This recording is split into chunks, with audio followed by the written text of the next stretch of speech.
14 বছরের নাবালিকাকে ধর্ষণের অভিযোগগুলো তারই দুই সহপাঠীর বিরুদ্ধে। তারাও নাবালক। আজ ওই দুজন নাবালককে তোলা হয়েছিল বীরভূমের সিউড়িতে জুভেনাইল জাস্টিস বোর্ডে। পুলিশ সূত্রে জানা গিয়েছে তাদের বিরুদ্ধে পক্সো আইন 4 ও 6 নম্বর ধারায় অভিযোগ দায়ের করা হয়েছে। পরিবার সূত্রে জানা যায়, গৃহ শিক্ষকের কাছে পড়তে গিয়েছিল 3 জন।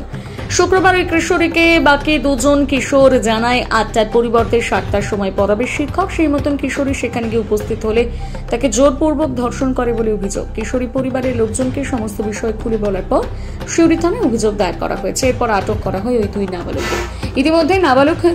ইতিমধ্যে নাবালিকার মেডিকেল পরীক্ষা করা হয়েছে এবং সোমবার গোপন জবানবন্দি নেওয়া হবে প্রশাসনের পক্ষ থেকে। সিউড়ি থানা গতকালকে একটি অভিযোগ দায়ের করে এক নাবালিকার মা।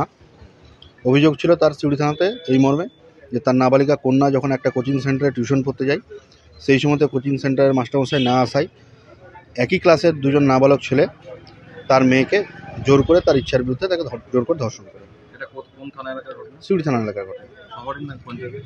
শহরে।